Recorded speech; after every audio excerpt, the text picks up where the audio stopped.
Romance in Room 204. Part 1. When New Meets Experience. Emma Walker had been teaching for 8 years. She knew every corner of Franklin High School, every squeaky floor tile, and every trick students tried to play. Room 204 had been her classroom for the past 5 years, and she loved it. The walls were covered with colorful posters about books and grammar rules that she had collected over the years. But this year was different. The school had grown too big, with too many students. Principal Garcia had called her in for a meeting on the first day of the new school year. "Emma, I need your help," Principal Garcia said. "We have a new teacher starting today, and we need to put him in room 204 with you. You'll teach morning classes, he'll teach afternoon classes." Emma felt her heart sink. Share her classroom? She had everything arranged just the way she liked it. "His name is Daniel Carter," Principal Garcia continued. "He's new to teaching. Actually, this is his first teaching job. He used to work in a big company but decided he wanted to do something more meaningful. Could you maybe help him learn the ropes?" Emma wanted to say no, but she saw the worry in Principal Garcia's eyes. "Of course," she said with a sigh. "I'll help him." When Emma walked into room 204 that afternoon to meet Daniel, she expected to see a nervous, lost-looking new teacher. Instead, she found a tall man with kind eyes and silver-streaked dark hair carefully studying her grammar posters. "These are brilliant," he said, turning to her with a bright smile. "Did you make them yourself?" Emma felt her face get warm. "Yes, over the years." The students seem to remember rules better when there are funny pictures with them. Daniel walked over and held out his hand. "I'm Daniel Carter, your new roommate. Well, classroom mate." He laughed, and Emma found herself smiling despite her earlier doubts. "Emma Walker," she said, shaking his hand. "So, this is your first time teaching? That obvious, huh?" Daniel ran his fingers through his hair. "I spent 15 years in marketing, but it never felt right. I always wanted to teach. Finally got brave enough to try." He looked around the room. "Though now I'm wondering if I'm crazy to start so late." "It's never too late to follow your dream," Emma said, surprised by how much she meant it. Over the next few weeks, Emma found herself looking forward to the times their schedules overlapped. Daniel had so many questions about teaching, but he also had fresh ideas that made her think differently about her own methods. She taught him all her little tricks: how to handle rowdy students, assign them as class helpers, how to make grammar fun, turn it into a game, and how to know when someone hadn't done their reading. They avoid eye contact during discussions. In return, Daniel showed her how to use new computer programs to make her lessons more interesting. He had a way of making everything feel exciting and new, even things she taught 100 times before. One rainy day, Emma stayed late to help Daniel grade his first batch of essays. "I don't know how you do this every day," he said, putting his head in his hands. "I've been staring at these papers for hours." Emma laughed and pulled her chair closer to his desk. "Here's another teacher trick," she said, showing him her grading system. As she explained, she could smell his coffee-scented cologne, and she found herself getting distracted by how close they were sitting. Daniel looked up suddenly, and their eyes met. For a moment, neither of them spoke. Emma felt her heart beating faster. The silence was broken by the janitor's vacuum in the hallway. They both jumped and laughed nervously. "Thanks for all your help," Daniel said softly. "I don't know what I'd do without you." That night, Emma couldn't sleep. She kept thinking about Daniel's smile, about how his eyes crinkled when he laughed, about how teaching felt fresh and new when she talked about it with him. But then a worry crept in. She was supposed to be helping him learn to teach, not falling for him. What if it got complicated? What if it didn't work out? They still had to share room 204. The next morning, Emma found a coffee cup on her desk with a note. "Thanks for yesterday. Having you as a teacher makes me a better teacher." "Daniel," she picked up the cup, smiling, then froze. On her desk calendar, she saw something that made her stomach drop. In 2 weeks, the school would be choosing a department head for the English team. Both regular and new teachers could apply. Emma had been dreaming of this position for years. But as she read the announcement again, she saw Daniel's name already on the sign-up sheet. She sat down heavily in her chair, holding the coffee cup he had brought her. What was she going to do now? Part 2. Hearts and Hard Choices.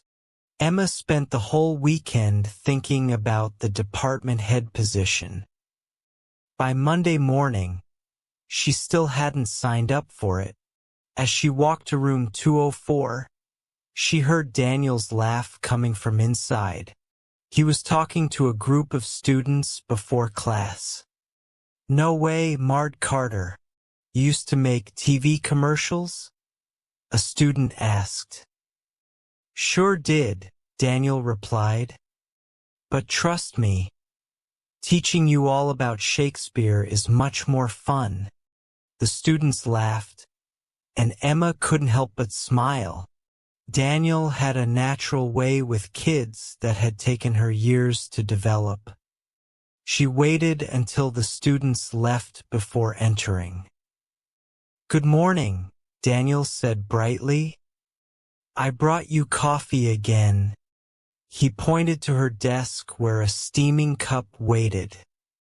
"Thanks," Emma said, trying not to show how much her heart jumped at his thoughtfulness.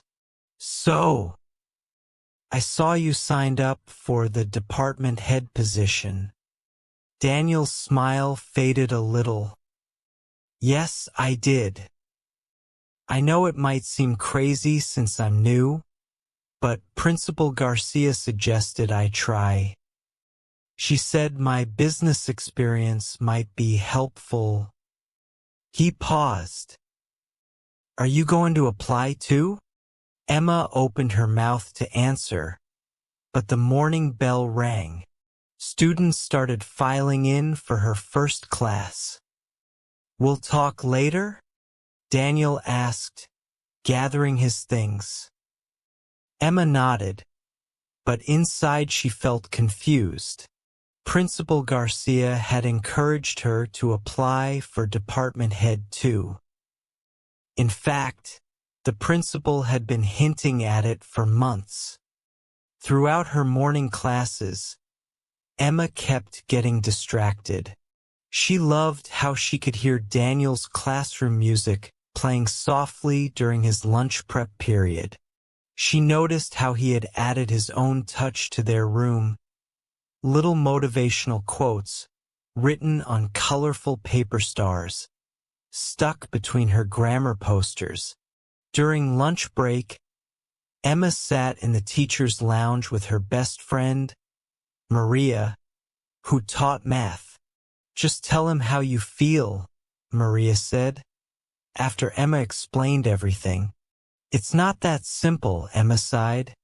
The department head position would mean a raise and a chance to make real changes in the school. I've wanted it forever. But if I apply now, you're worried it will ruin things with Daniel? Maria asked. Exactly. We have this perfect balance right now. He asks for my help.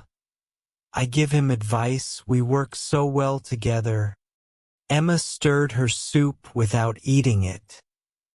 What if competing for the same job ruins everything? That afternoon, Emma was erasing the whiteboard when Daniel came in early for his classes.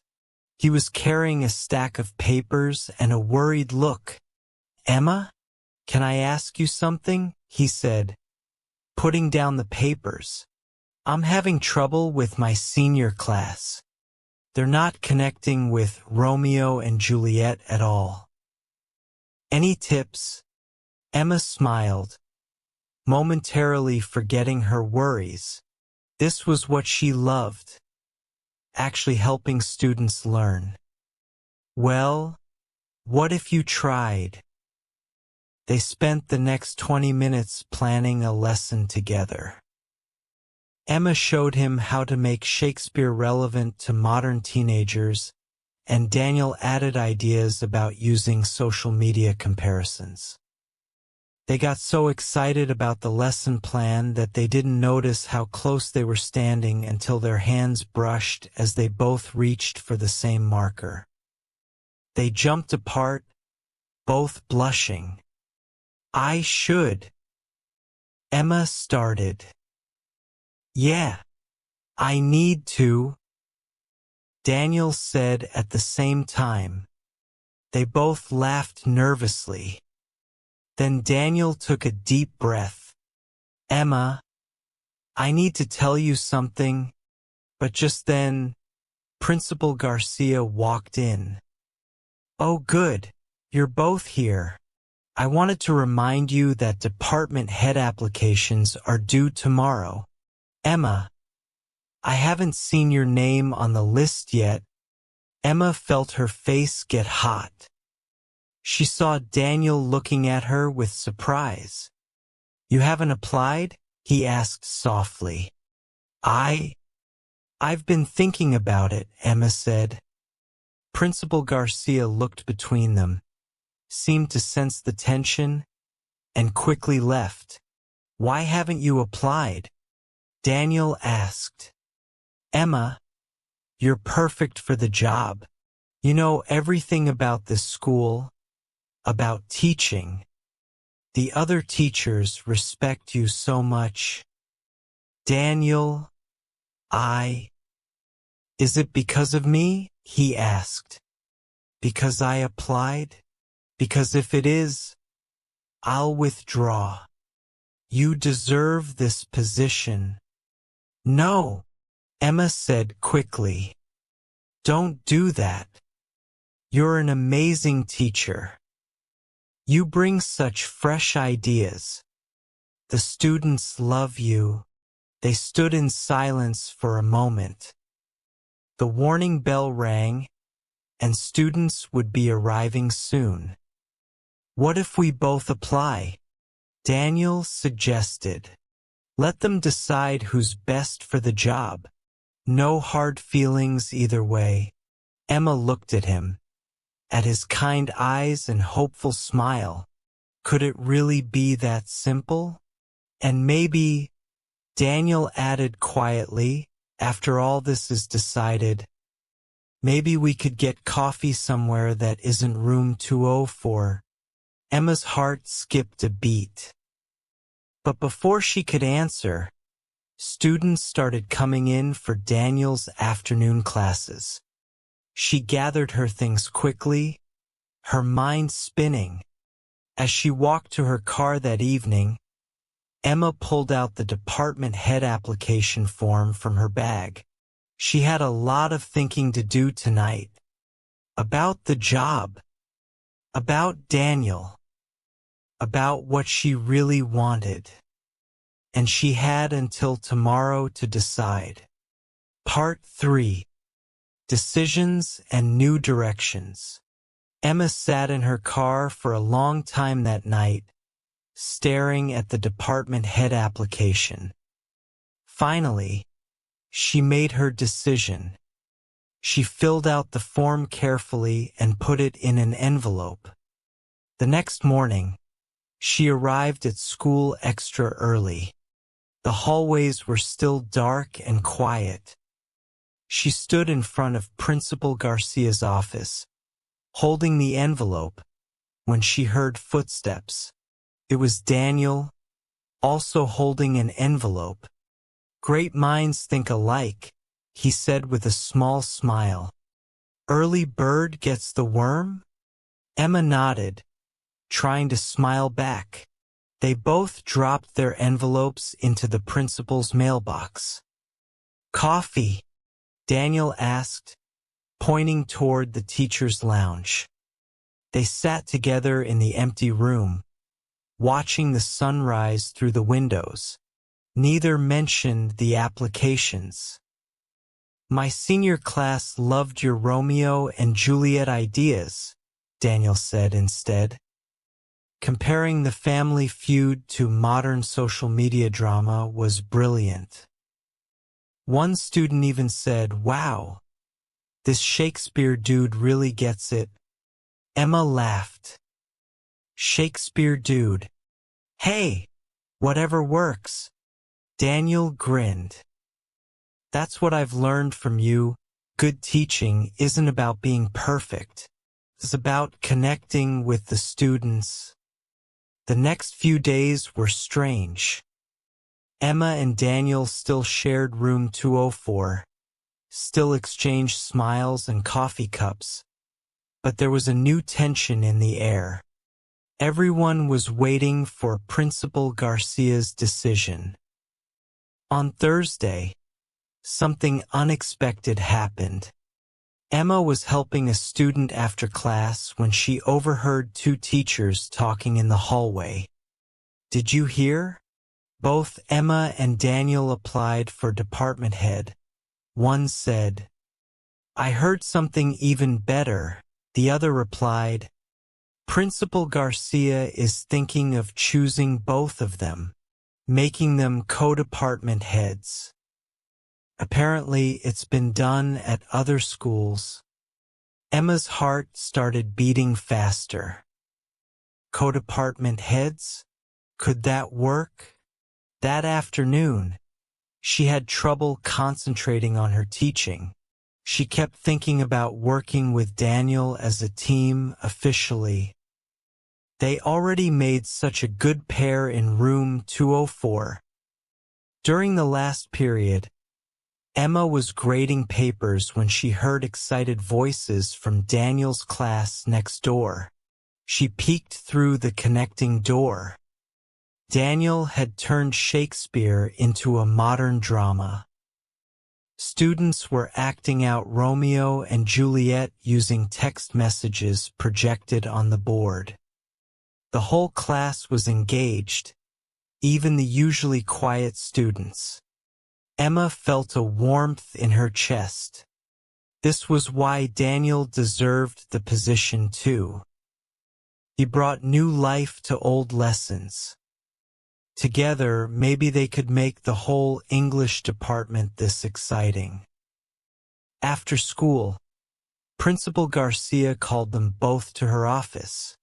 Emma's hands were shaking as they sat down. "I've reviewed both your applications," Principal Garcia said, smiling. "And I've been watching you work together these past months. I've made my decision." Emma held her breath. Under the desk, she felt Daniel's hand find hers. "I want to try something different," Principal Garcia continued. "Our school is growing. We need fresh ideas and experienced guidance. I'd like to offer you both the position of co-department head." Emma and Daniel looked at each other in surprise. You'd work together, Principal Garcia explained. Emma, your experience and teaching expertise would help guide our newer teachers. Daniel, your business background and fresh teaching approaches would help modernize our programs. Together, you'd make our English department stronger. What do you think? Daniel asked Emma softly. Emma looked at him, at his hopeful expression, at their still joined hands. I think we make a good team. Is that a yes from both of you? Principal Garcia asked. They nodded together. Walking back to room 204, they were quiet, happy, but quiet. When they reached their shared classroom, Daniel turned to Emma. So, about that coffee I mentioned? The kind we get somewhere other than school? Emma felt herself blushing. Are you asking me on a date? Mard Carter? Yes, Ms. Walker. I believe I am. Daniel's eyes crinkled when he smiled. Now that we're officially partners at work, maybe we could see about being partners outside of work too. Emma looked around their classroom, at her grammar posters mixed with his star-shaped quotes, at their shared desk with 2 coffee cups, at the place where they'd grown from strangers to friends to maybe something more. I'd like that, she said. But first, you need to help me take down these Romeo and Juliet decorations. I think we've had enough drama for 1 week. Daniel laughed and reached for a paper heart on the wall. As they worked together, planning their first date and talking about their new shared position, Emma realized something. Sometimes the best love stories don't follow a perfect script. Sometimes they happen in unexpected places like room 204. But one question remained. How would they handle being both coworkers and a couple? That would be their next big challenge. Part 4. Love Lessons. 3 months had passed since Emma and Daniel became co-department heads and started dating. Their relationship was a poorly kept secret at school. Students giggled when they saw them together, and other teachers smiled knowingly when they walked into meetings together. Everything seemed perfect until one cold winter morning. Emma arrived at school to find room 204's door locked. Strange. Daniel usually arrived first. When she opened the door, the room was dark and empty. No coffee cups. No morning note. No Daniel. She checked her phone.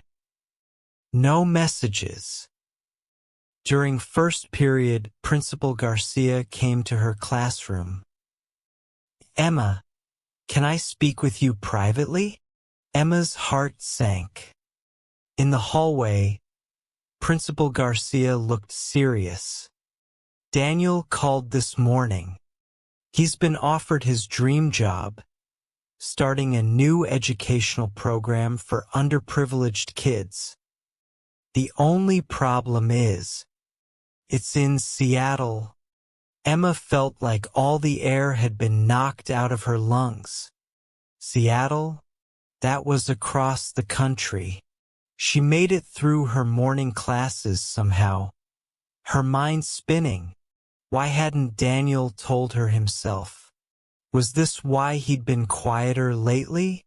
At lunch, she found a letter on their desk. Dear Emma, I'm sorry you had to hear it from Principal Garcia. I was going to tell you last night, but I couldn't find the words. This program in Seattle, They want to use my business background and teaching experience to help kids who've dropped out of school. Kids who need a second chance, just like I got when I changed careers. But the thought of leaving you, it's tearing me apart. Meet me in room 204 after school? Daniel. Emma spent the afternoon watching the clock. When the final bell rang, her hands were shaking as she walked to room 204. Daniel was there, sitting on a student desk, looking as nervous as she'd ever seen him. Before you say anything, he started, standing up. I turned it down. What? Emma stopped in surprise. I turned down Seattle, Daniel said. I can't leave. Not when I've finally found where I belong. Who I belong with. Emma walked closer to him. Daniel, you can't turn down your dream job for me. But that's just it, he said, taking her hands. This is my dream now. You, room 204, are students, what we're building here together. Remember when I said teaching felt right? I was wrong. Teaching with you feels right. Emma felt tears in her eyes. Are you sure? Actually, Daniel reached into his desk drawer. I'm more than sure. I was going to do this differently, maybe somewhere fancy, but room 204 is where everything important has happened for us. So, he got down on one knee. Emma's hands flew to her mouth. Emma Walker, Daniel said, holding up a small ring box. Will you be my co-everything? Co-department head. He grinned. Co-life partner? But before Emma could answer, they heard gasps. They turned to see students pressed against the classroom windows, watching. News traveled fast in high school. Emma laughed through her tears. Yes, she said. Yes to all of it. The hallway erupted in cheers. 1 year later, room 204 looked different. The grammar posters and star-shaped quotes were still there, but now there were wedding photos on the desk. Emma and Daniel had gotten married in the school garden, with their students as guests and Principal Garcia officiating. But the biggest change wasn't in room 204. It was across the hall. Ready to cut the ribbon? Daniel asked Emma, standing in front of room 205. Emma nodded proudly. Their after-school program for struggling students had been so successful that the school board had given them a second classroom. They'd created a place where students could get help with schoolwork, learn job skills, or just have someone to talk to. You know, Emma said, looking at the crowd of students waiting for the new room to open, some people thought we were crazy. Teaching together, being married, starting this program. Well, Daniel smiled. The best love stories are a little crazy, and the best teachers are the ones who never stop learning. He held up a pair of scissors. Together, Emma put her hand over his. Together, as they cut the ribbon, Emma thought about how much had changed since that first day in room 204. She'd learned that sometimes the best endings aren't endings at all. They're beautiful beginnings. And sometimes the greatest lessons in love happen in the most unexpected classrooms.